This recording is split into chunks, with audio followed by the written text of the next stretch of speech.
We're up in the city of Yreka at the Siskiyou County Museum, and I'm here with Lisa, and we're starting outside the museum, or is this part of the museum? This is part of the museum experience. We have an outdoor museum that has original and recreated historic buildings. So what are some of these buildings that are surrounding us here? Well, down here we have the original spring schoolhouse, and it was a one-room schoolhouse, and it's got artifacts, and it's set up just like a schoolhouse. That's cool. We have a blacksmith shop. We have a Denny Bar store. Denny Bar, by the way, was the original franchise store in the state of California.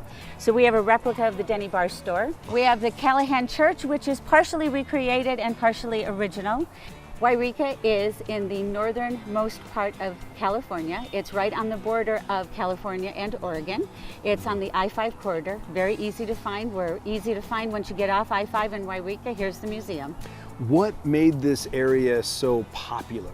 The story goes that Abraham Thompson was on his way to the gold fields, and they rested for the evening up near Discovery Park. And while they were resting, the horses were eating clumps of grass, and he looked over and there was gold coming up with the grass. They called it Thompson's Dry Diggins. That was the original name, and that's kind of what started. The housewives used to have the children, one of their chores was to clean up the chicken poop.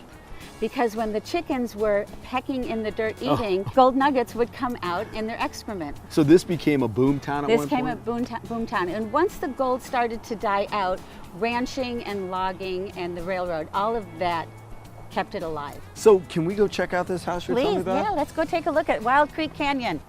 This is called the Skid Shack, and this was like one of the original tiny houses. Oh, really? Because they used to build these and then put it onto the railroad cars and then take it to the different locations so that they would have housing. No kidding. It is an original tiny house. What's all this equipment out here? This is a big wheel. This is how they used to go up in the mountains and bring the big logs down.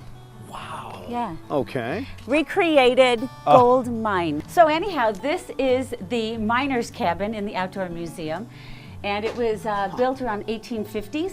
And the story goes that a gentleman was running away from the law and went up Wild Creek Canyon because it's very remote in these parts. Sure. And he built this cabin by hand.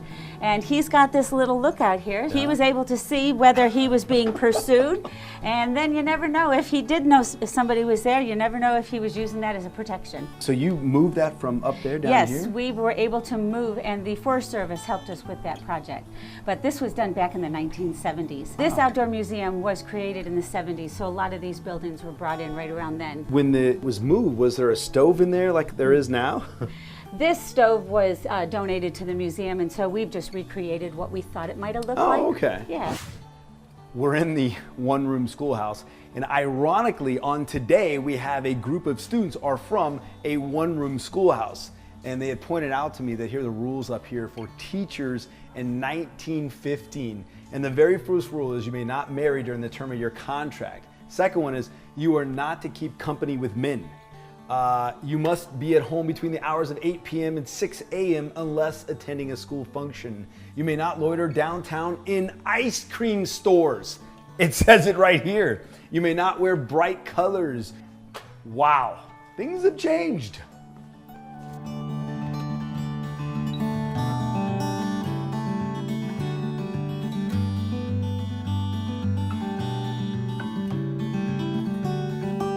Lisa, what's happening here?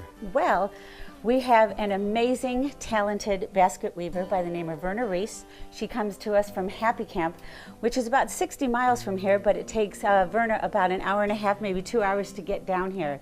When I have students come in, Verna will come down and demonstrate her basket weaving skills. She gathers all of her materials locally. So it'll end up looking like something back there, huh? Oh my goodness, wow. This is our railroad exhibit. It's brand new, and Wow.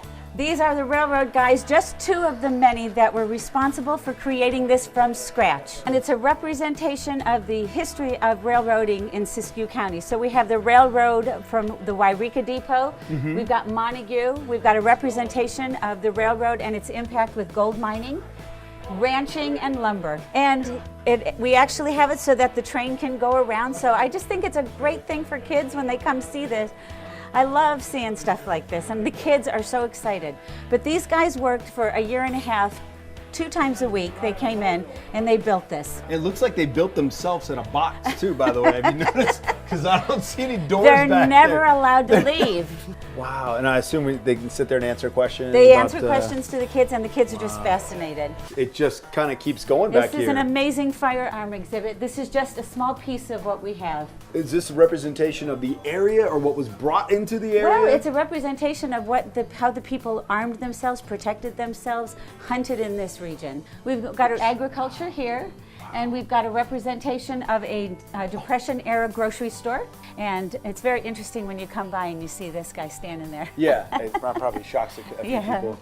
What's the difference between a Depression-era grocery store? Well, your product Okay. and technology. So this is just representative of what life was like back in the 1930s. This just keeps going back here. Yep. What do we have back here? We've got kitchen. Oh my goodness. 19 Oh. They're peeking in the windows here of a 1900 era kitchen. Oh yeah, circa 1900. And no, that's not a real That's not a real pie? No, it's Because that not. meringue looks So what we have here is our parlor. Wow. Come on in, Joel. wallpaper. Have a seat. Oh yes, yes. We're sitting in the parlor, enjoying. Oh, You know what this is right there? the frame. No. It's What a is it? wreath made out of human hair. Oh, that sounds lovely. Well, that was something that they did during the Victorian era to memorialize people. Lisa, we're in a room that's rather large and open for a museum. What's this room about? This past January, we created the research library, which all these materials were in another room, a much smaller room.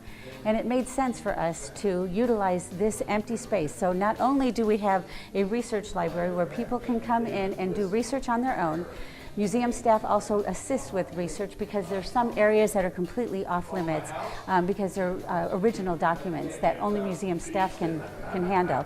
We have books that the public can browse, and we have probably about 5,000 or 6,000 original photographs that have been collected. Wow. And so if It's somebody going back in the early 1800s, yes, huh? original photographs, daguerreotypes. And so we also have scrapbooks and documents that we can use for researchers. And I have to tell you, people come from all over the world to do research. In the city of Yreka, out here at Siskiyou County Museum. Yes.